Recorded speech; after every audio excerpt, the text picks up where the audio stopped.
Today's episode of the Bleav in Steelers show is brought to you by betonline.ag. The Kentucky Derby has come and gone, but the NBA and NHL playoffs are in full swing. If you want to place a bet on any of the action, betonline.ag is the place to do it.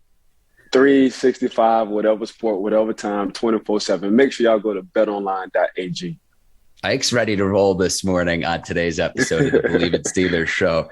But before you tune in and listen, we want you to head over to betonline.ag. It's very easy to get started. Go to the website. You can use your mobile device, your computer, however really you access the internet. Use our promo code Bleav, that's BLEAV, to get your 50% welcome bonus on your first deposit. BetOnline, where the game starts. All right, cue the music. It's time to start the show.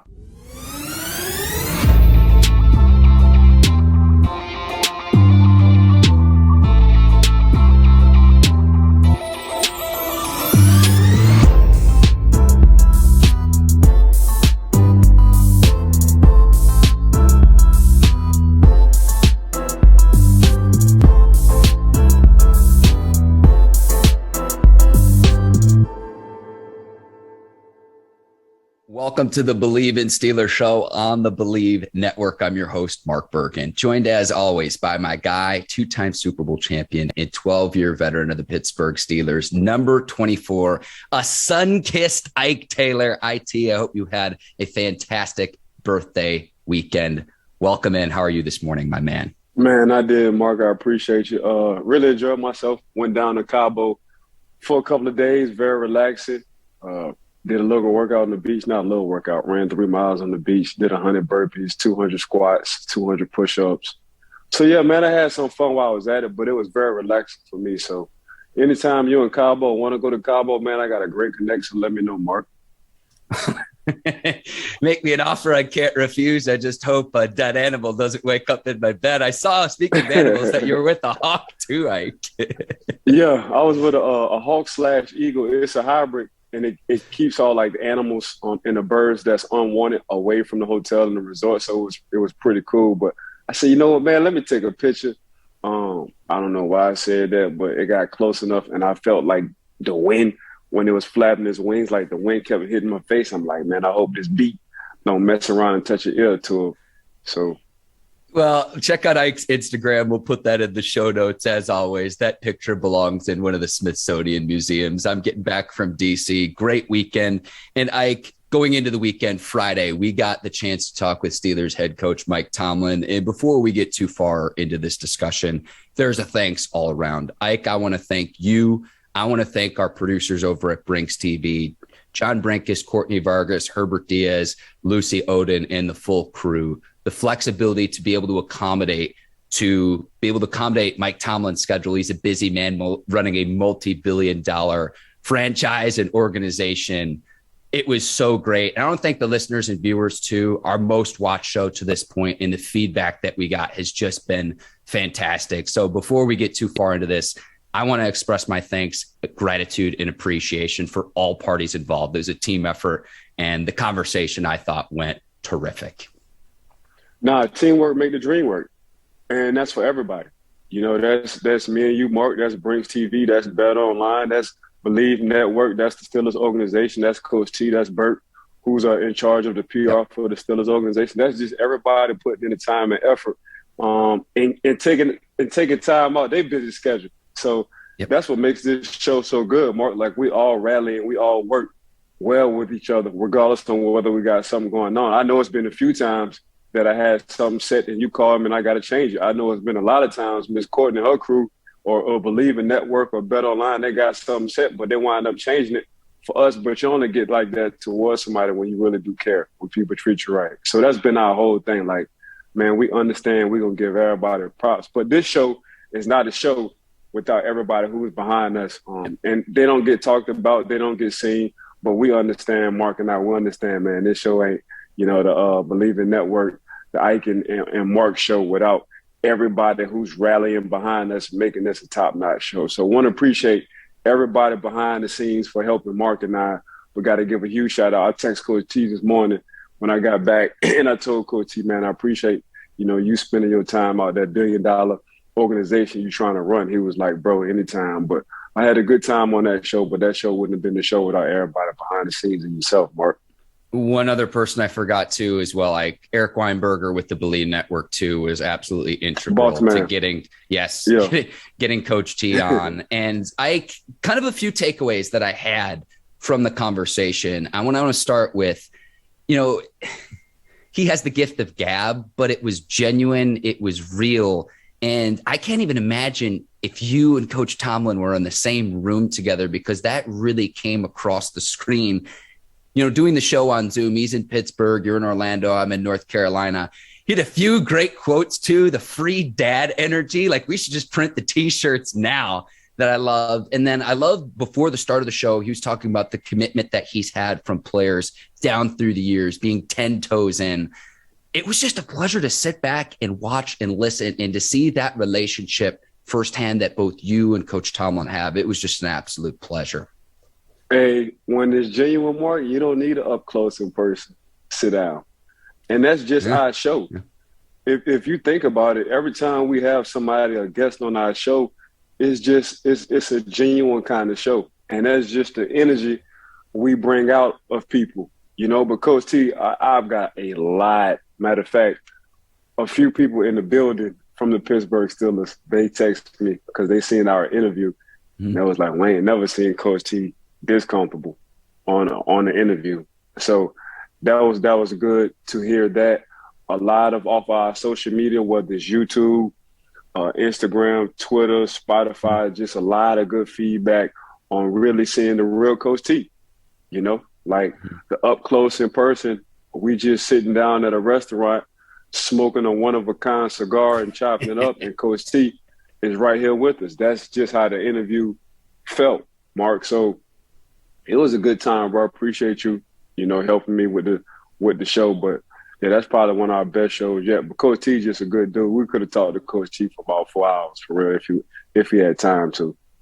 We'll get there. I thought the decision to draft Kenny Pickett, that conversation to me was probably like the most newsworthy, if I'm going to put my reporter hat on, because I was amazed how forthright he was.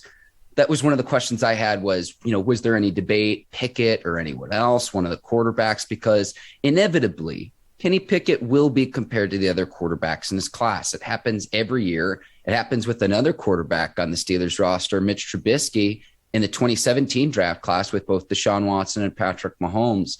And to hear how forthright he was about, we were on the clock for 15 seconds after the 19th pick, and there really wasn't any debate. We knew Pickett was going to be the guy. Now, I was not surprised that they were also surprised Pickett was still on the board at number 20. Right. But again, Pickett is always going to be compared to whether it's Malik Willis or Desmond Ridder or Matt Corral, Sam Howell, whichever quarterback emerges as like the top dog in this quarterback. People will always reflect on that just because those are the quarterbacks in the 2022 draft class. Yeah, 15 seconds ain't too long, depending on what you're doing. But Coach T, right? Coach T said, once he got to like 15, once Kenny Pickett would drop down to 15, like, boy, if he's sitting there at 20, we for sure gonna get him. And then wind up getting that guy. But the insight from Coach T was, we've been knowing this kid, we've been having up close in person, his background, like we just been knowing this kid for a while. So we watched him grow, we watched him develop. It's just crazy, man. He's a high draft pick, and he's right next door to us. And guess what we need? We need a future quarterback. We need a franchise quarterback. So everything kind of fell in their lap at that particular time. So, they say time is everything. And for Coach T and the Pittsburgh Steelers organization to have a guy that you watched since he was a freshman, and he progressed year in and year out, and you're able to tell the stories where he sits down with his safeties and try to nitpick on what they got going on. And he's watching from the second floor from the Panthers organization, watching the Steelers practice. And Coach T is able to talk to the head coach. Coach T is able to talk to the trainers. Coach T is able to give a thumbs up at Kenny Pickett. I don't know how the NCAA rules go, so I really can't say how they can really move. But at the same time, when you just have somebody who's really like homegrown, you know what I'm saying? And you asked about the hands part, because that was a question mark about Kenny Pickett and his hands, how small his hands is. Coach T was like, man, he been dropping dimes in this cold weather for the past 4.5, 5 years. What we talking about? So, he answered a lot of questions, but Coach T gave us some good insight for that draft and why it wasn't any hesitation when it came down to drafting Kenny Pickett. Speaking of Pickett, too, I thought it was really cool to provide credit to the two Pittsburgh Panthers safeties as well that Pickett had developed a relationship with, Paris Ford and then Damar Hamlin. Hamlin now a safety for the Bills, and then Paris Ford with the USFL Generals as well. So I thought that was pretty cool that he understood the relationship that Pickett has with his teammates, because there's so much more to quarterbacking than just saying, oh, the guy's got a cannon arm. It's almost like a pitcher in baseball where it's like, okay, he can throw 105 on the radar gun, but does he know how to pitch? Does he know how to mix up his pitches? Can he locate? Quarterbacking is the same thing. There's so many things that go into the position, but I thought it was interesting that he could observe the relationship that Pickett had with his college teammates that are on the other side of the ball as well. That's who I'm going against. That was me. That was me and Byron Leftwich. I remember when we got Byron coming from Jacksonville, and he wound up coming to the Steelers. Like I said, then I got a starting quarterback who's a backup quarterback for me. So, hey, Bleav, this is what I need you to do. I need you to throw all back shoulder fades, and you can ask Coach Tomlin this. And I was like, why? He was like, why? I said, man, I'm always over top. I'm not worrying about a deep ball, but if you got a quarterback and a receiver and they got a good relationship, they're going to back shoulder fade me all day. I just need to know how to play it in practice. So every time coach asks you to throw a deep ball my way, make sure it's a back shoulder fade. Coach T wind up asking us in the team meeting, Bleav, why you kept throwing Ike T these back shoulder fades? And Bleav was like, well, coach, Ike told me, like, they're not going to throw over him deep because he's always checking the best receiver. Mm-hmm. So if he's always over top, that's the next best option. That's what I would do if I would go against Ike Taylor and would throw him a back shoulder fade because it's hard to defend. And Coach T was like, okay, this would make him a 9-year veteran. And he told this to the team. Like, when you're able to scout yourself and understand what you've been putting on tape, but you got to adjust because you think other teams will do this to you, this what makes a professional. But I thought it was just interesting. And Kenny go and talk to the defensive players because that's who he got to go against. Mm-hmm. He got to be able to read cover 2, cover 3. And who's one of the first that's going to give you that sign? It's going to be the two safeties. Mm-hmm. Same with me. I had to go to my quarterbacks. I'm like, hey, QBs, I need y'all to help me because this I think the team is going to attack me. But that's just being a professional. That's way ahead of his time. And I did this in the league. Kenny was doing this in college. So that says a lot about Kenny and his thinking and his growth and his understanding about football. And you understand the mental part of it, almost the chess portion of it, Ike, because at the NFL level, don't get me wrong, there are superior athletes compared to others, but that parity isn't as great as sometimes at the college level. So it's no surprise that Byron Leftwich goes on to become a very successful offensive coordinator for the Tampa Bay Buccaneers. Right. Soon to be head coach. Yeah. Correct. Yeah. 100%. 100%. One thing I wanted to ask you about, Ike, and again, we only had so much time with Coach Tomlin because, again, running a multi-billion-dollar organization, one of the most successful in all of sports, not just football. Is there a memory you have of him when he was your head coach that really, really sticks out? Because even just having a conversation with him last week, it's like, it's clear why you'd want to run through a brick wall for him. But is there, if there was like one memory that you have from him when you were a player, what would that be? No, the one memory I would say was the first memory when he got the head coaching job for the Pittsburgh Steelers, and he called me from the organization, and I knew it had to be him because don't nobody call me 5, 6 o'clock at night from that facility. So once he called him and I, because me and Coach Kyle, we didn't end on good terms at the time, so and he knew that, so he called me. Him and I talked about it. And we kind of just like took off from there. So our relationship wasn't a coach-player relationship at all, Mark. It was more like he's my big brother, I'm the little brother relationship. And that's exactly what it was. And we just kind of took off from there. Like, he didn't have to explain or tell me anything. Like, he gave me a receiver I needed to check. I took on, I did my homework, and we set it from there. If it was a issue or a problem and he wanted to adjust, he just came to me. And our relationship was totally different from a lot of other relationships. Like, it was a professional relationship, but, to call your coach, 8 years later, text him 8 years later, and he texts you right back, that feels good. So Coach T, him and our relationship wasn't like other relationships I had with other coaches. It was more of a big brother, little brother kind of relationship.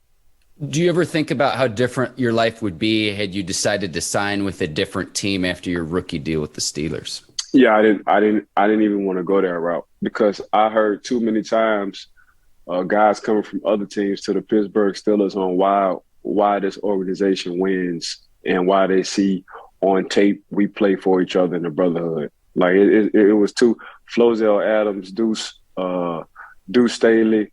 I can just go on and on for days on why guys came to us, and the first thing they said out their mouth after like 2 days was like, "Oh, I see why y'all win. I see exactly why y'all win. Y'all a band of brothers for real." Like, it's not only do we see that on the field, but I really live in person. I get to see that. So for me, man, once I kept hearing that, I'm like, hell no, I ain't going nowhere.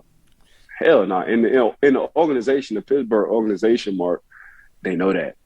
So they know that with a lot of guys who try to get paid or try to get money, like, y'all can go, you can get your money, but in a couple of years, they probably cut you because you wind up being a salary cap casualty. You're going to go to a team that sucks. The organization is not ran like us. So I get it. And you're going to want to come back, and we're not going to want you anymore. That's just how it is. You do better by staying with the Pittsburgh Steelers. So, and they won't lie neither. That's exactly how they go. But it's been years of them running a smooth and good organization to win the championships, and it's just hard to leave, Mark. All right, Ike, my last takeaway from our conversation last week with Mike Tomlin, and before I get there, any viewers or listeners that haven't watched or listened to that conversation, I highly, highly encourage them to do that. He appeared on our show last week here on the Bleav in Steelers show and the Rich Eisen show. He's 50, right, entering year 16. Right. I think that we're starting to see, I don't know when this will happen or how soon it will happen, but planting the seeds for whatever kind of broadcast career he wants to pursue when he decides, I've done everything I want to do as a head coach in the league. If he ever decided to stop coaching, I think he could find a broadcast job by sundown on the same day. I think that day is coming closer than many people think, Ike. And just after listening to our conversation we had with him, again, he was on Rich Eisen as well last week. I'm just putting that out there. I don't know when this is going to happen, but I think it's going to happen sooner than many people think. Well, Coach Sean McVay just turned down a $100 million deal with Amazon. So I'm going to go ahead and throw this out there. I can see Coach T signing a $100 million deal with Amazon and just doing Sunday, Monday, and Thursday night games. I can see that. In the fall, too, Ike, just the fall as well. It's not as if it's like a year-round thing. Yeah, we just talking about the fall. So I can see Amazon trying to come holler at Coach T. Hey, Coach T, for 35 days, 40 days out the year, we going to pay you $20 a year. Coach T going to be like, sign me up. Because the dude's just too good. His gift of gab, his knowledge for the game, it's unbelievable, Mark. And you see that. So I don't think it'll be an issue. Coach Sean McVay turned down, and he should have turned down that $100 million. He still has a lot of coaching to him, and he's very young. But Coach T, he's getting more in just guessing. He might be getting more on the back end than anything, and these TV networks gonna give him too much money for a couple of days out the year. It's on Coach T on do he want to do this 365 but that organization just kind of make it so easy for you. Going to Pittsburgh and, running that $1 billion organization, they just make it so live for you. So I see why it's hard. I see why quietly he just keep doing extensions after extensions after extensions. Like Coach T just did like a 3-year extension. Mm-hmm. So people don't even know that. But time will tell. We'll see. We'll see. Again, I'm just putting that out there. I don't know how soon that could happen, but it just got me thinking, Ike, and I like reading the tea leaves. Changing gears here, the Steelers turned down the 5th-year rookie option for linebacker Devin Bush. No surprise to me here, Ike, because had they picked up his 5th-year option, they'd have owed him $10.9 million for the 2023 season. Right now, I don't think Devin Bush is near that amount of money as a linebacker position, and the 2022 season is going to be a prove-it year for him. I think this was a business decision by the Steelers. But Brian Flores is coming in. He specialized in solidifying the Dolphins' front seven. Terrell Austin, the new DC, you're going to be playing alongside Miles Jack, the new free agent signee. DeMarvin Leal out of the draft should help fortify that front seven. Also, the return of Tyson Alualu, Stephon Tuitt should be back too. This was a team that ranked last in the NFL on rushing yards allowed. We'll see what Bush can do in the 2022 season, but I kind of look at it this way as well. Like, they turned down Terrell Edmonds' 5th-year option this year to where he would have been owed $6.75 million, and they signed him for $2.5 million. So I think this was a savvy move by the Steelers. See what Bush does in the 2022 season, how he performs. But right now, to say he'd be close to making $11 million next season, I just haven't seen that. He has not been the same player since that ACL injury. Yeah, and I think this year, like you said, this year is the year for Devin Bush.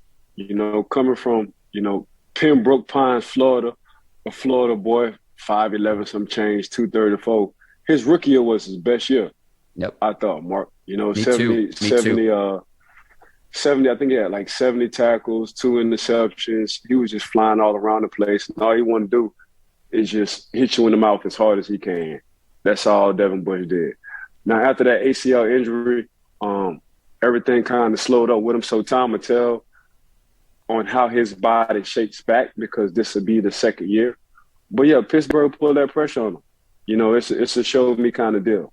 And they declined it, wind up getting him some help, wind up getting a nice little D tackle. Tyson is coming back at a D tackle position as well, a savvy little veteran guy. They do want to address themselves as being last when it comes down to rushing on the defensive side. That's a lot of pride, though. You got to have a lot of pride to not be last.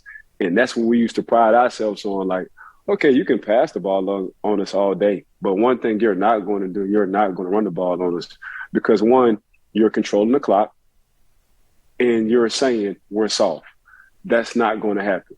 So that ain't nothing but a want to. To be able to stop the run is a want to, and that's what the guys on the defensive side got to understand now. And they have defensive guys like that now who are healthy now that have that kind of mindset. But Devin, for sure, his rookie year I thought was his best year. Of course, I think he only played 5 games when he got hurt. Then the year after that, he didn't do bad at all. I think he played 16 games. He didn't do bad at all. It wasn't a Devin Bush that you and I saw his rookie year. So if he can get back to not even his rookie year, because as you get older, things kind of change in your body. But if he can get back something like that close, but they're gonna have some help up front for him. Tua to be back, Tyson be back, Cam will be back. So he'll have his 3 big dogs.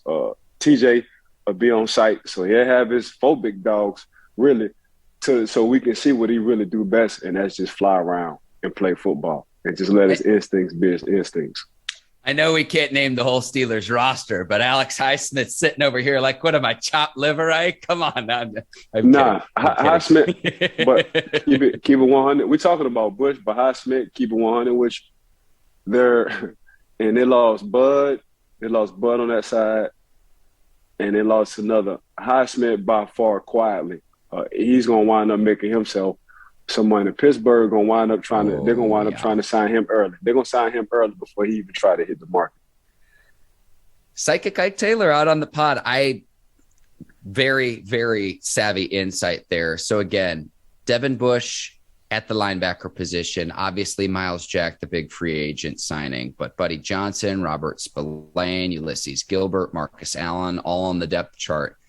Devin Bush is the first round pick. And again, want to see what he showed as a rookie, because 109 tackles that season, and then tore his ACL 5 games into the 2020 season, had just 70 tackles this past season in 2021. And so, again, want to see that playmaking ability that he flashed as a rookie. And again, I kind of look at, okay, what was the projection with Terrell Edmunds, and the Steelers saved themselves some money. Not as favorable to the player, but you got more money as an organization. You can then allocate that towards other ways to upgrading your roster. So we'll see what happens. Again, a prove-it year for Devin Bush in the 2022 season. Ike, this week, I'm really excited because we find out the schedule for the Steelers and the other 31 teams in the league. The schedule release set for Thursday night. We're going to have a Friday episode of the Bleav in Steelers show going game by game, our picks. I cannot wait. And it's like, I know we just wrapped up the draft in April, but like the NFL, it never stops. It's a year-round sport. But Thursday night, we will know the dates, the times, and the schedule for the Pittsburgh Steelers this upcoming season. But I do know they got less travel miles out of any franchise this year. So they say they're not changing any time zones, meaning the Pittsburgh Steelers ain't traveling far at all. So we shall see what the schedule look like. But if that's a good indicator, there go your indicator. They're not changing no time zones when it comes down to flying for the Pittsburgh Steelers. That's spot on. So the road teams that the Steelers will face, we obviously know the 3 teams in the division, and the Ravens, the Bengals, and the Browns. But the Steelers on the road will also play the Falcons, the Bills, the Panthers, the Colts, the Miami Dolphins, and the Philadelphia Eagles. At home, you've got the 3 teams in the division. Also at home, you've got the Raiders, the Patriots, the Jets, the Saints, and the Bucks. So we know the opponents. We don't know the dates yet, but that's what we'll find out on Thursday night. Yeah, them boys ain't got to worry about no time zone change, no 2 hours behind, no 3 hours behind. Them boys on the same time. So if I'm Coach T, I'm going to go ahead and keep that schedule the same. We doing everything the same, fellas. We're at home every game. 17 games, we're at home every game. So the schedule going to stay the same. What does that do for a player, Ike? You mentioned the time zones. Is it just in terms of like traveling to other parts of the country to play in games? Like why does that matter? Because that's the first thing that you mentioned. Man, it's your body. And I think Coach T would have changed up a few things different. Like when we went to London, we went there like 2 days before, and Minnesota was like there for the whole week. We're like, damn, Coach T, why we can't get the whole week in London? What the hell are we doing? But he was looking at the landscape of his roster. It was a lot of younger kids at the time. Maybe if it was a lot of trustworthy adults on the team, veterans on the team, he would have said, oh heck yeah. But he was looking at that landscape, and it was some guys, the Bugatti boys, the Bugatti boys, the Mike Wallace, the Emmanuel Sanders, those kind of guys. Them guys, of course, on their way getting in their prime, so ain't no telling you put them over there in London for a week. Oh man, what that thing would have looked like. But man, for sure. I feel like going to the West Coast too. A lot of West Coast teams, when it comes to the East Coast, they'll come over on a Tuesday night, and they'll stay 5 days so they can adjust. And we want to do the same thing, but Coach T and the Rooney family, that's why I understand why they keep all their money. They're like, man, we ain't about to spend no extra money on no goddamn hotel suites. We're gonna send y'all butts over there the day before. Y'all gonna win this ball game, and we're gonna come back right after the game. That's what we're doing. Like you got to book a separate vacation to go to the Ministry of Sound or Printworks or one of the other famous clubs in the UK. I know, right? Again, so we'll be back on the Bleav in Steelers show on Friday. Please give us a 5-star review, rate, review, and subscribe to the show wherever you get your podcast or show on YouTube. Tap that subscribe button. Ike, I want to thank you I want to thank our producers over at Brinks TV, John Brinkus, Courtney Vargas, Herbert Diaz, Lucy Oden, the whole crew at Brinks, the Bleav Network, today's sponsor of the Bleav in Steelers show, betonline.ag. I want to thank the listeners and the viewers of the Bleav in Steelers show. Keep rocking with us because we're going to have you covered all offseason long. One thing, everybody, I second everything Mark just said. I want to thank betonline.ag, Brinks TV, Brinks TV for sure, Bleav in Network. I want to thank you, Mark. I want to thank all the viewers and listeners. Make sure y'all give us a 5-piece. Appreciate y'all. Continue to watch because we still got some stuff coming down the pipeline, some good stuff, some good insight for y'all. I'm telling y'all, we just going, how my niece would say it, we're getting hotter and hotter. That's what we're doing. For Ike Taylor, I'm Mark Bergin. Thank you for watching the Bleav in Steelers show. We will see you on Friday. Until then, take care and so long, everybody. Peace.